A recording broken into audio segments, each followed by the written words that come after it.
Wish TV is focused on family and the community and is committed to sharing the stories of those who are making a difference every day. From the All Indiana Podcast Network and Wish TV, this is Behind the Eight Podcast with Wish TV's George Mallet. And this is George Mallet, your host of Behind the Eight. Today, we're talking to Katiera Winfrey. Although she calls Texas home, Katiera spent several years growing up in Indianapolis and is a graduate of North Central High School. She's now back home in Indiana and ready to share the Hoosier experience again as the first ever multicultural reporter at Wish TV 8. In a moment, Katiera Winfrey. What can 160 years of experience teach you about the future? A lot, especially when it comes to protecting what matters. At Pacific Life, we've helped people and businesses confidently embrace the future with life insurance, retirement income, and employee benefits. With strategies built on strength and trust, and a promise to be here for you today and tomorrow. Ask a financial professional how Pacific Life can help you today. Pacific Life Insurance Company, Omaha, Nebraska, and in New York. Pacific Life and Annuity, Phoenix, Arizona. Audible's romance collection has something to satisfy every side of you. When it comes to what kind of romance you're into, you don't have to choose just one. Fancy a dalliance with a duke, or maybe a steamy billionaire. You could find a book boyfriend in the city and another one tearing it up on the hockey field. And if nothing on this earth satisfies, you can always find love in another realm. Discover modern rom-coms from authors like Lily Chu and Ali Hazelwood, the latest romantasy series from Sarah J. Maas and Rebecca Yarros, plus Regency favorites like Bridgerton and Outlander. And of course, all the really steamy stuff. Your first great love story is free when you sign up for a free 30-day trial at audible.com/Wondery. That's audible.com/Wondery. And I'm joined now by Katiera Winfrey. And let me start, Katiera, with the million-dollar question. Maybe it's not a million-dollar question. Maybe it's a $5 question. But are you related to Oprah Winfrey? I know you must get asked that 1,000 times a day. I've been getting asked that for as long as I can remember. And in the words of my father, rich people can have poor relatives. So the story is, yes, we are related. Down the line, apparently she would be my grandfather's cousin, first cousin. I have ties to Tennessee, Louisiana, that region, and Texas. Winfrey is very uncommon, especially for black people. From my understanding, it's a German name or derived from a German name.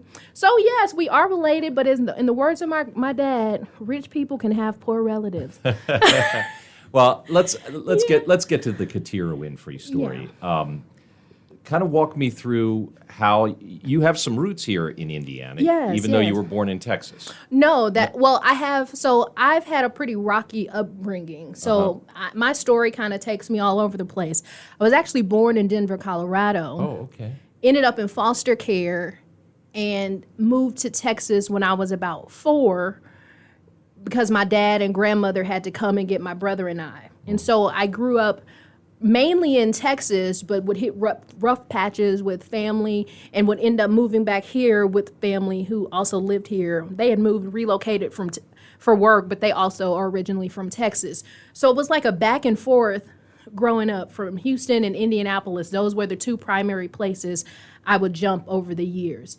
Houston was the primary location where I lived, but Indiana comes in a really close second. And you went to high school here in Indianapolis. Yes. I graduated from North Central High School. And then you did an internship here at Wish TV? I worked here. Some people, it was an internship of sorts because I was working the assignment desk and the web, but I would come in on my off time and go out with reporters. Okay. And so it was a job, but an internship of sorts. And so you've really come full circle because now you are here. Yes. It's funny when the 10-year reminders pops up on my Facebook, it's like, oh my gosh, I just got published on Wish TV. It was like my first web story. And so when those pop up, I'm just like, aw, I was a youngster. So tell me about being the station's first multicultural reporter, because that sounds like a beat that could be a wide range of things. It actually is I tell people it's a focused but very broad news beat, if you will. We don't really operate on beats very much anymore these days. You know what a beat is, but for people listening, a beat is an area where someone might specialize in maybe the police beat, the medical beat, political beat, multicultural beat. And essentially, I just cover pockets of the community of different ethnic backgrounds, religious backgrounds, ability backgrounds, any kind of population who may feel disenfranchised or see very little representation of themselves on the news or hear their stories told on the news. It's my sole focus to hone in on them and tell those stories. So serving underserved communities. Essentially, yeah. So what do you hear after you go out and shoot one of these stories? Is there an appreciation for the fact that you have made the effort to tell that story that might not have otherwise been told? Well, I think now more people are recognizing the work that I'm doing. Initially, a lot of people saw it as you're doing a story, it's a report. But now that people realize that I am making a specific focus to do this, then they're like, oh, that's really great that you guys are even trying to do that. And so I think as the word gets out, more people are reaching out, because for so long,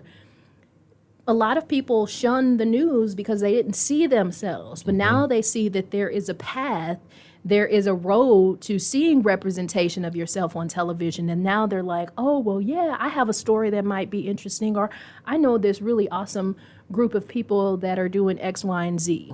So were you hired in this role to be the multicultural reporter? Absolutely, yes. When I applied for this, it was this role. And I told you before we got on here that when I moved to Indianapolis, I didn't have this job. I had applied for it, but I didn't have it. But I was reaching a point in my career where I wanted to do something more. General assignments was not on my priority list of what I wanted to do. Did I know it was going to be specifically this? No, but I know when I read the job description that fell in line with some of my wants and desires moving forward with my career. And I tell folks it was like divine intervention, if you're a person of faith, that it all just fell in line at the right time in the right place. So how long have you been in this specific role? I made 2 years in November. Okay. So a little more than 2 years at this point. And have you found it? My observation, and I haven't been here as long as you, is that the owner of our television station, Dewan McCoy, is an exceedingly creative guy, and he's a maverick, and he's doing things that other places aren't doing. Are you finding this work rewarding in this environment? Oh, absolutely, because, you always come into a new role and they're saying, and people will say, this is what you're going to do.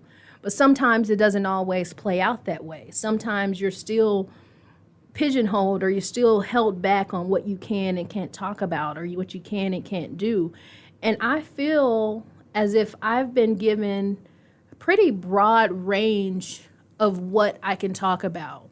I feel very comfortable pitching stories, and I feel confident that management is confident in my ability to turn them and to find what is the most important part. So whereas I've worked other places as a general assignment reporter, I would feel questioned about, my news judgment. And, oh, that's not a story, Katiera.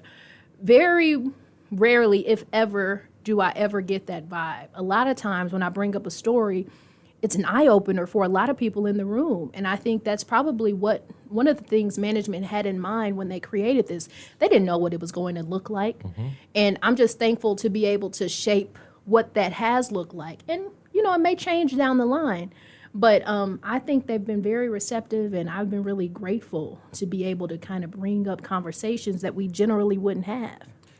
And this might seem like an odd question, but to what extent, when you've had those experiences where you felt like your news judgment was being questioned, did you feel like there was a cultural factor in that, or a racial factor in that? That you were from a different community, perhaps, than the news director or the assignment editor? I think a little bit of all of that. I think it was not seeing the value in it, or not understanding why it was important. For example, I pitched a couple of stories about maternal mortality rates and how Black women were disproportionately impacted. And it's all this data, all these reports coming out, and they were like, no. Whereas here, I've done multiple stories on Black maternal mortality rates and what can be done to help change that and how you can advocate for yourself. Because we can hear all this information about what's happening, but what can you do to try to safeguard yourself and protect yourself? And those are the types of stories that were kind of get pushed by the wayside and was like, no one cares about that. So give me a sense of what you're working on right now. Is there anything you're feeling particularly passionate about? Understanding that this podcast may be posted after something has already aired. Yeah. Well, I think I've been, there's not really, I don't want to say there's an issue that I'm exceptionally focused on necessarily because I'm always looking. But I will say some stories that I tend to gravitate toward or have done quite a bit of coverage on is housing appraisal inequities and how the housing market keeps minorities, particularly Black and brown people, from becoming homeowners, and how the appraisal process may underpay them and undervalue their homes. And so those are things that I bring up, or the issues of redlining that still persists and still creep up into our day-to-day lives. A lot of people are just unaware that that's a thing. There's still racial covenants written in people's home deeds that say no Black people, mulatto, Asian, people of descent. And these are still in current home deeds, and there's nothing we can do to get them taken out, at least not in the immediate sense. So those are some stories that I found myself covering quite frequently. But there's a whole slew of stories that I'm interested in, but those are the ones that tend to get a lot of people talking and questioning some things. And when you do a story, I think redlining is a good example. To what extent do you find people in the community wholly surprised by the fact that this exists? Oh, they're not surprised at all. Oh, okay. I don't think they're surprised at all, particularly Black community members, because, they're living it. They're like, hey, I want to buy this house, but I have to keep renting or I can't get a loan. I remember one of the very first stories I went and tried to do on housing, this guy's like, I pay this much for this house, but every time I go to the bank, they want to deny me. But they say, hey, if you go down here to this community that's a little bit more run down, may have a little bit more violence, then you can get a house over there. Then that messes with your equity. And so I don't think I've ever gone to a community of color or lower income community that was shocked by it. And so when you have the redlining and then you have gentrification and all these things, I don't think anybody's shocked about it. I think they're excited or happy that we're talking about it because it's one of those quiet, we don't really talk about redlining because we don't want to bring up racism. We don't want to talk about that. So where do you see this, and I'm going to use the term again, beat, where do you see this going in the next couple of years? What kind of ambitions do you have for it? Right now, I'm just now feeling like I'm getting a good hold on what I'm doing. In the beginning, it basically was, Katiera, this is the position, show us what it is. Mm-hmm. And so it was a lot of trial and error. Okay, what is this position going to look like? What are my connections? What are the stories that are resonating with communities? So right now I feel, and I know that may be hard for somebody since I always, bring forth content, but right now do I finally feel confident that I have a good grasp of what this job is. What is this position? And so I want to continue that. And then from there, just like with this, there's one step after the other. Once I feel like I have a good grasp of where I'm at right now, then I can hop to the next part. I'm one of those people who don't like to necessarily plan too far ahead because stuff changes. And I know that may sound pessimistic. I'm like, let's see what we're working with right now. I have thoughts and ideas, but I don't have a whole plan for the next 2, 3, 4 years. Now, when I was a beat reporter, I'm thinking back to when I was in Raleigh-Durham, and for a while I was cops and courts. And then it would snow in North Carolina, which was a whole big story. And I'd get pulled off of cops and courts for a couple of days. And I found when that happened, it actually gave me a better focus when I got back on my beat. Is that anything you've experienced yet where, like, we just had some snow, and I'm sure you were probably on the street doing snow reports. Yeah. I don't know if it gives me more focus, but it lets me know that if push comes to shove, I still know what I'm doing, and I have a good base of journalism and a good understanding of reporting that I'm able to bounce between two worlds or two beats, if you will. And so every time there's an opportunity to move outside of my normal day-to-day, it's like, okay, you can still do this. If push comes to shove, your foundation is pretty solid. Before we wrap things up, is there anything some topic that I've completely missed that you would like people to know about your role at Wish TV as our multicultural reporter? I would like people to know that as I'm going through this journey, I'm learning right along with a lot of viewers. I've always considered myself a pretty well-rounded person and a person who was pretty open-minded and thought I knew quite a bit. This role showed me that I didn't know much at all, and I think a lot of us may get roped up in, oh yeah, I know about that. You don't. It's really important to be constantly on the move and constantly wanting to learn something more and being willing to take those previous, conceptions or ideas and be willing to turn them around if they no longer hold truth. And so I just urge people to be open-minded and know that what you think you know, you may need to learn a little bit more. She is Katiera Winfrey. She's our multicultural reporter, and she's got that intangible we reporters all need, and that is curiosity. Thank you, Katiera. Thank you. From Wish TV, I'm George Mallet. Be sure to like, follow, and subscribe to this podcast, Behind the Eight, and discover even more at the AllIndianaPodcast.com. From the All Indiana Podcast Network, this is Behind the Eight Podcast with Wish TV's George Mallet. Be sure to like, follow, and subscribe to this podcast wherever you get your podcasts. And connect for even more on Facebook and at wishtv.com.